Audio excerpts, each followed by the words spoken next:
iPut Real Estate is Dublin's leading property investment company. For almost 60 years, a custodian of the city embracing excellence in design, sustainability and occupier experience. More than that, iPut understands that real change means transforming how valuable, vibrant and loved a neighbourhood is. Discover how they build and invest. Head to iput.com now and learn about their passion for their projects and their unique presence in Dublin.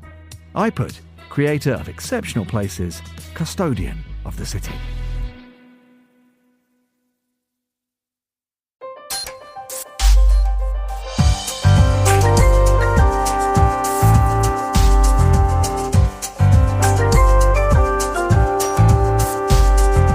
Hello and welcome to The Urbanist, Monocle's programme all about the built environment. I'm your host, Andrew Tuck. Coming up. It's essentially what you would consider the geometry of life. You find it in your skin tissue, you find it in constellations of stars, you can find it anywhere in between. So we basically naively said, well, what if you actually organize cities within that logic? What can our cities learn from nature? In this week's episode, we speak with a designer turned urbanist who is encouraging city planners to take notes from ecological systems when designing the built environment. Then we head to the Australian bush to see how a renovated art gallery in a flood and fire-prone area 2 hours from Sydney can teach cities the best way to interact with the natural world around them. That's all ahead in the next 30 minutes, right here on The Urbanist with me, Andrew Tuck.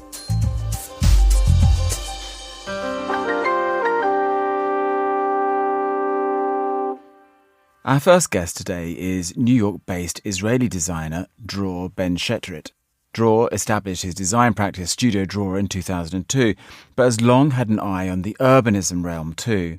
In 2018, Dror founded Supernature Labs, hoping to reframe urbanism through an ecological design lens. And he is one of the founding members of the Bioplanning Institute, a culmination of 6 years of research through Supernature Labs, which introduces an ecological, community-oriented approach to urban planning. Well, Dror, thank you for joining us today. Let's start with your shift of focus from pure design to urbanism. What made you want to switch your attention in that direction? So I think it all started about 8 years ago when I was about to turn 40. And I think it was a moment in which I was, very, very excited about everything that we've been doing, everything that we've been accomplishing over the last several years.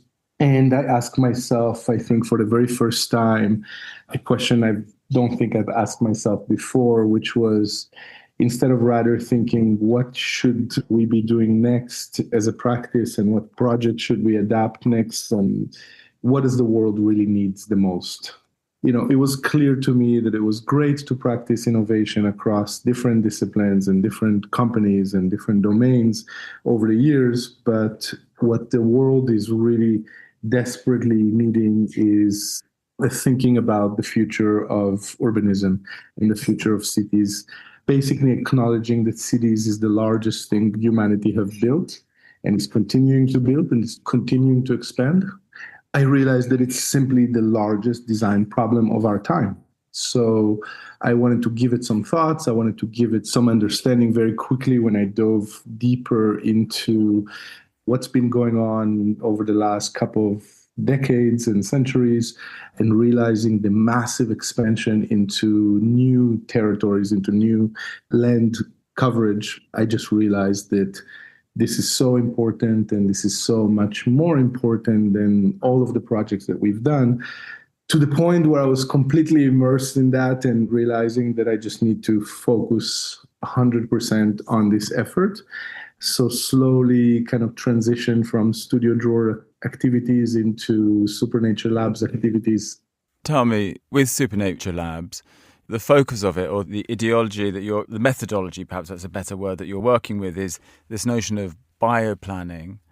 How did you begin to come to realize that this may be the basis of building better cities?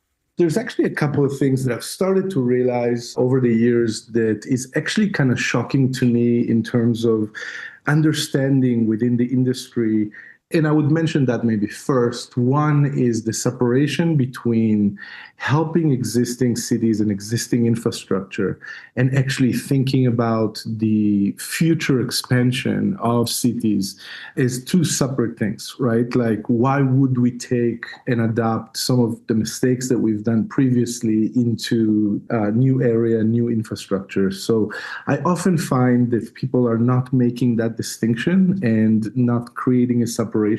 And then the second thing is the understanding that we have been quite limited in terms of the urban typologies in which we've been creating.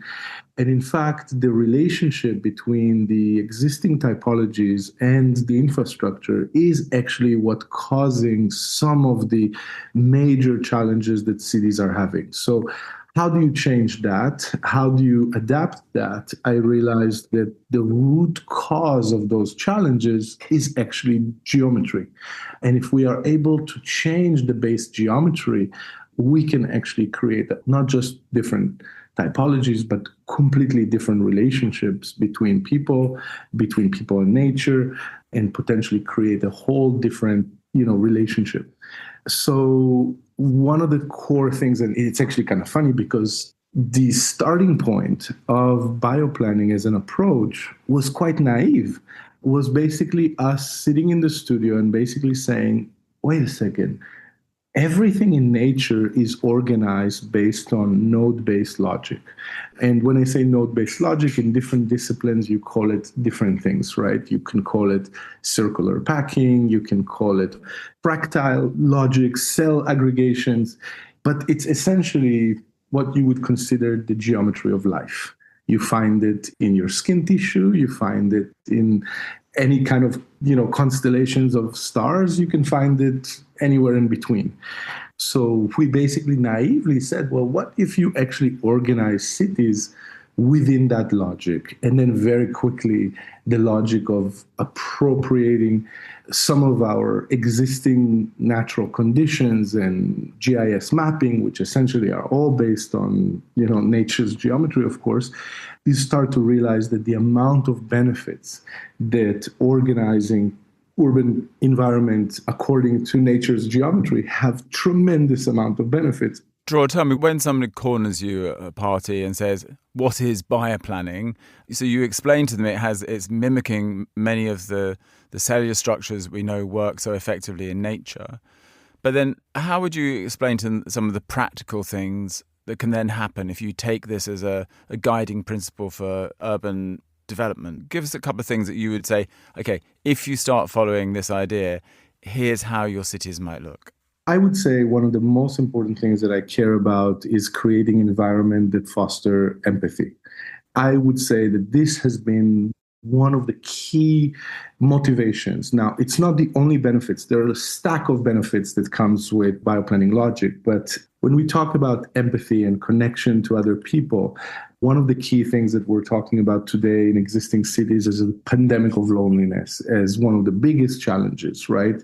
And we basically blame technology because we basically say, hey, you can stay in your apartment and get everything through your phone and so forth. But if urban planning does not prioritize those aspects of creating emotional connection and empathy between people and a sense of belonging, why do you get more of that in bioplanning is essentially because you're organizing geometries based on nodes and you actually have meeting points and centers that can basically aggregate in a much easier way than a grid logic, than a linear logic. So that for me always is the starting point of a conversation if I see somebody at an event or something like that. How does it differ from, say, the 15-minute city, which is another organizing principle that suggests that you have this idea that everything that you need for your daily life should be within a walk, whether that's food or education or play?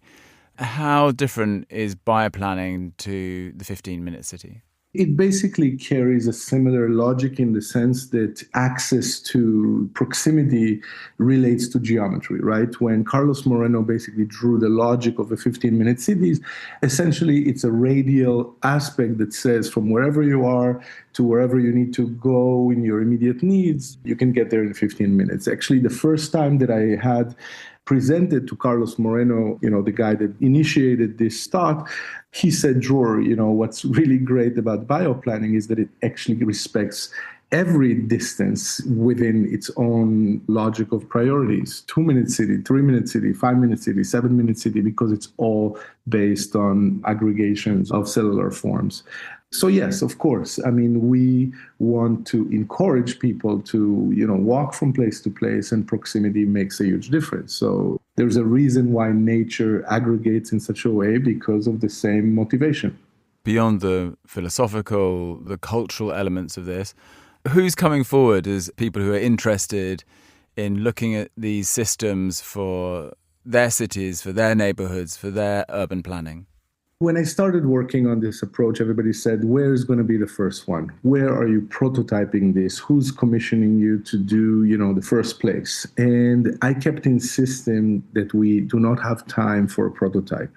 If you start to understand the urgency globally, you realize that we need to shift our approach from trying to create to trying to inspire others to create with us at a lightning speed. If we would focus just on clients that we can have, within 5, 6, 7 years, the world is going to pretty much be done with land subdivision of the majority of our urban expansion. So by the time we will prove one place, we would lose tens of thousands of municipalities around the world that are going through massive expansion. So how do we do that at scale? How do we influence at scale? What we realize is that there are 4 essential areas that we need to focus on. One is to inspire by creating an understanding that there is an alternative to building skyscraper, high-rise, mid-rise, and low-rise, which is basically most of our cities are currently building. Number 2 is we need to change zoning, and we need to explain how zoning can be adapted and changed according to the bioplanning logic.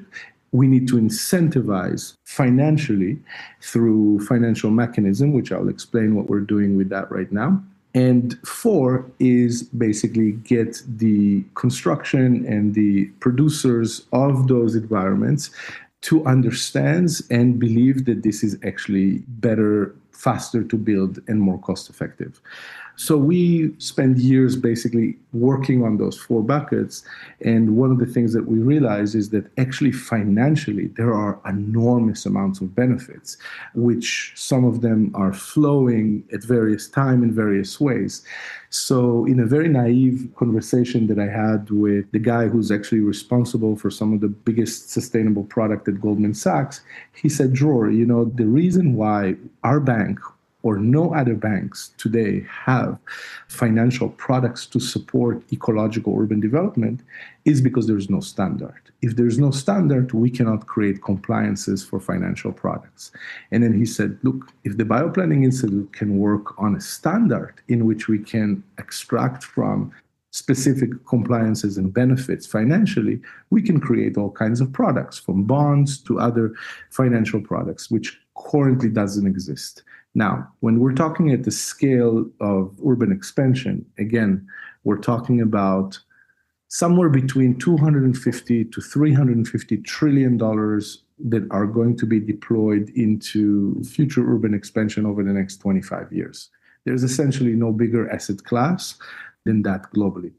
So you're talking about an enormous amount of capital, an enormous amount of people that are going to live in cities that are currently not living in cities, and something that impacts climate and our environment more than any other contributor.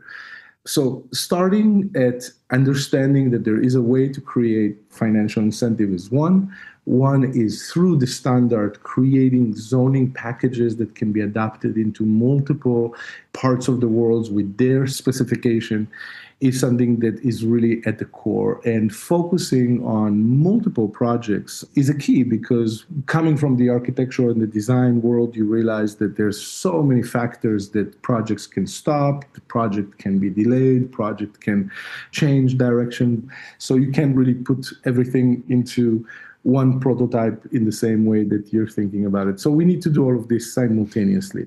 You're 8 years in, and I know that you have hope that this cellular layout for making cities, for making neighbourhoods, will deliver all sorts of things, from making our environment better to taking care of cultural context to thinking about wind flow, climate, terrain. But tell me, at this point, 8 years in, you've come up with this new way of approaching city making. Are you positive? Are you confident that you have a path ahead that people will follow?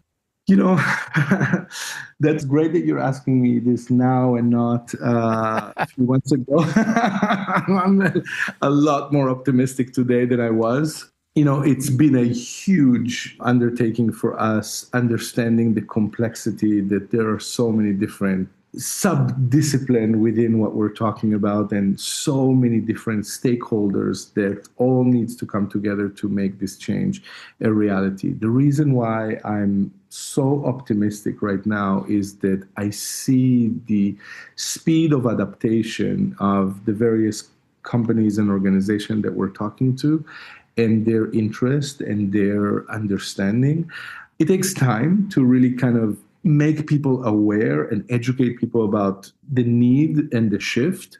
You know, obviously, a lot of places are still stuck with what we call sustainable practices, which are simply not enough.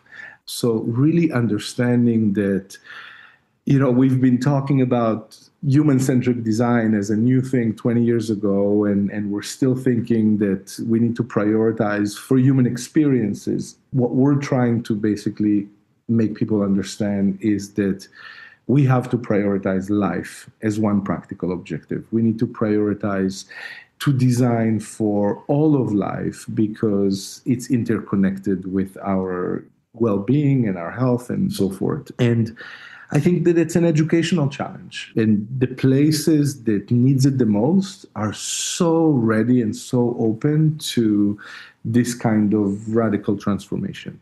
You know, through partnership with major players such as AECOM, which now is coming on board and basically taking over all of our scientific validation needs and conversions of infrastructure needs into hopefully 300 plus offices that they have around the world.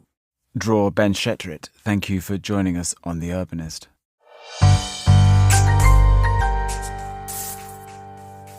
Seemingly every year when summer hits the southern hemisphere, Australian cities are forcibly reminded of the existential danger that bushfires can pose.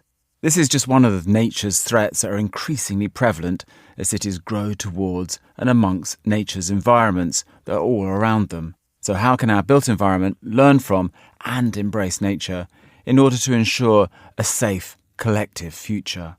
In the Australian bushland, a few hours' drive south of Sydney, is the Bundanon Art Museum.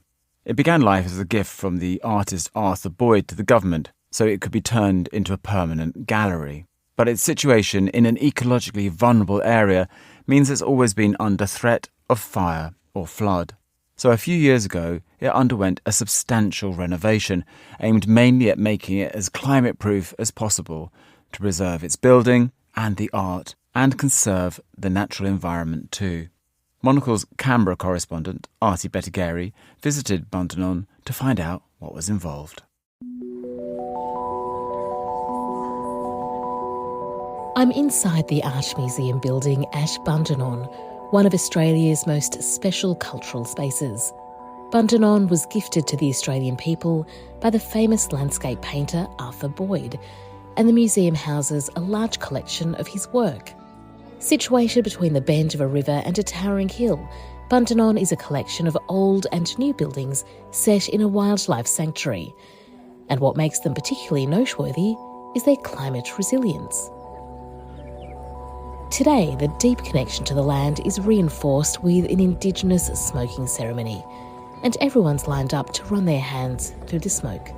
Bundanon's CEO, Rachel Kent, says the natural setting is a big part of its appeal.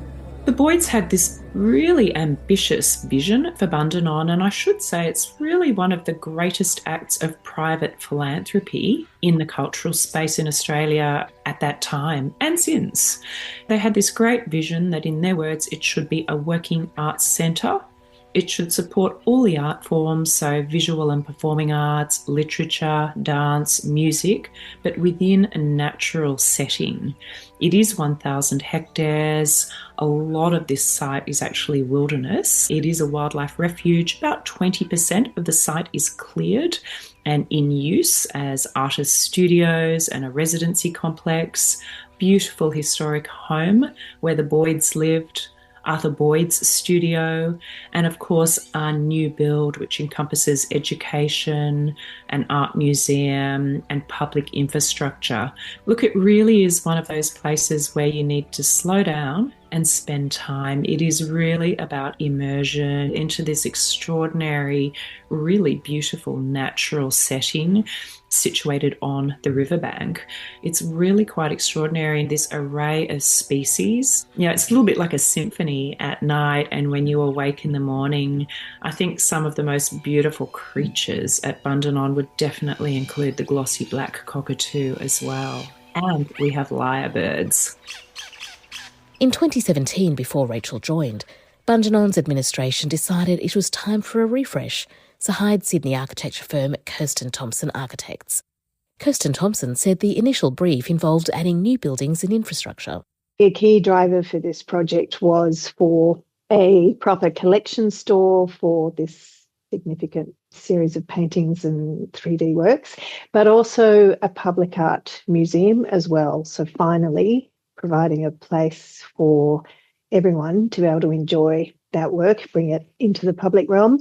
And then associated with that, some additional visitor facilities, including a creative learning centre, which is really a series of indoor and outdoor learning and multi-purpose spaces, as well as the cafe in support of that, which of course anyone can visit, and further accommodation for about 64 people. So there's 32 rooms, and they are on what I'll keep referring to as the bridge. Separately, the site needed car parking and access roads to bring cohesion to the existing 3 cottages already on the site.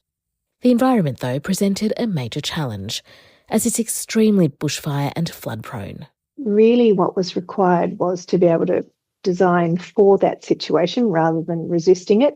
So interestingly, even though it seems like a very large site and it's a significant estate and land holding, it's had a very small area that we could actually build on because we were, if you like, wedged between a projected maximum flood line above the creek, which leads to the river, and that was to our east.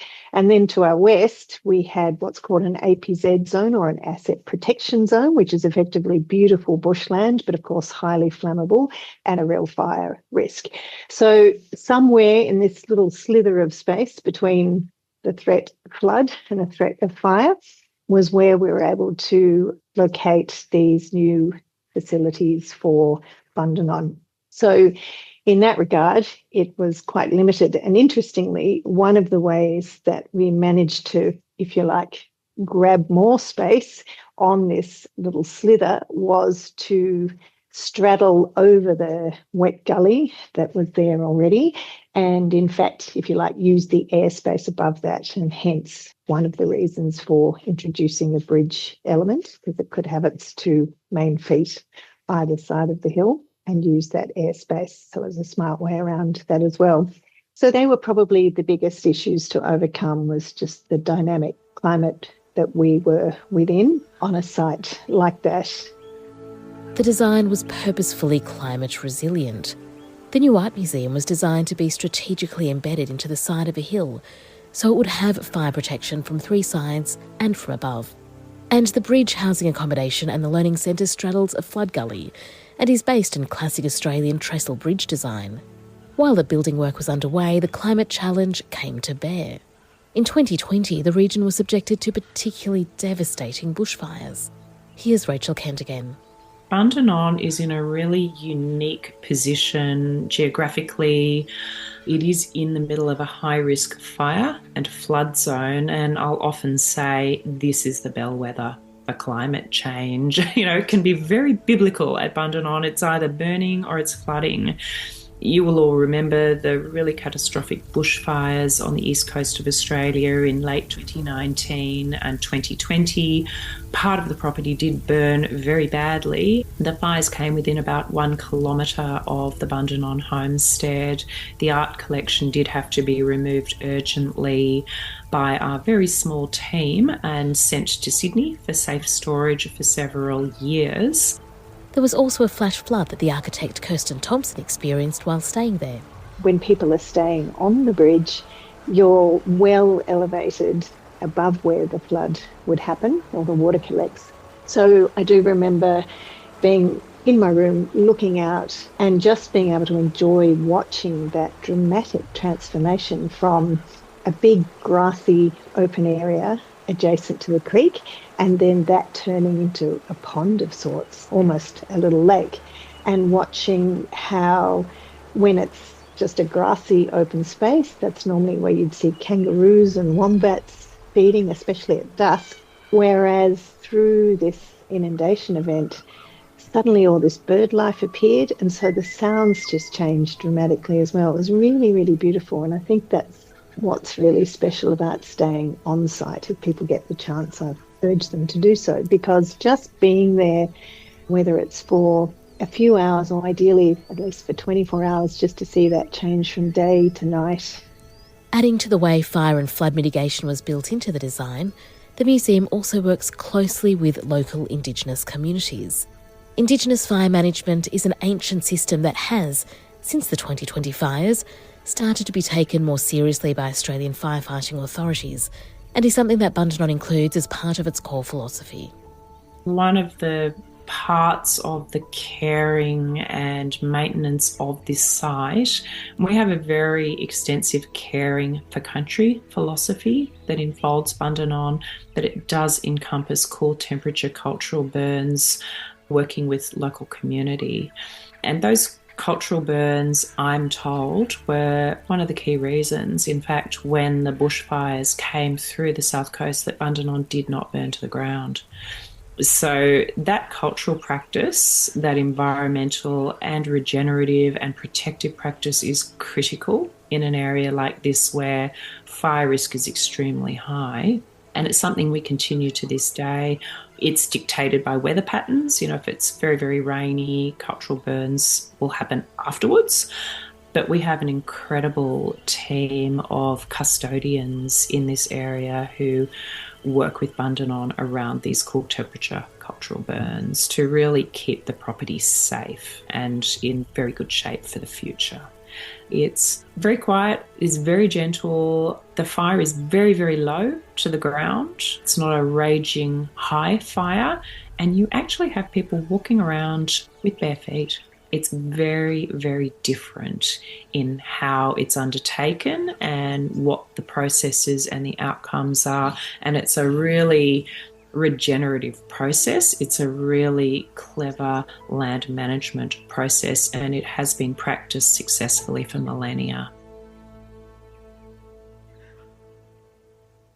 That was Rachel Kent, CEO of the Australian Art Museum, Bundanon, and she was speaking with Monocle's Canberra correspondent, Artie Bettigary. And that's all for this week's episode of The Urbanist. You can follow us for new editions of the show every week, and you can subscribe to Monocle magazine for reports on all things design, architecture and urbanism too. Just visit monocle.com. The Urbanist is produced by Carlotta Rebello and by David Stevens, who also edits the show. I'm Andrew Tuck. Goodbye, and thank you for listening, city lovers.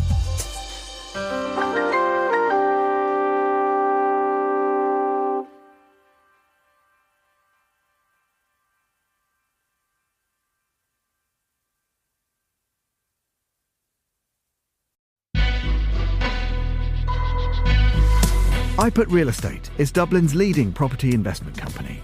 For almost 6 decades, they've owned and developed the best workplaces in Ireland, setting standards and attracting global capital to the Irish market. As a gateway to Europe, Dublin is a global centre for investment. iPut leads the market by delivering innovative, design-led workplaces and public spaces that enhance the occupier experience and neighbourhood life. Their ambition to set new benchmarks in workplace quality, attract leading businesses to Dublin, all while delivering strong, sustainable returns for their investors. Find out how they're building this future. Head to iput.com now. iput, creator of exceptional places, custodian of the city.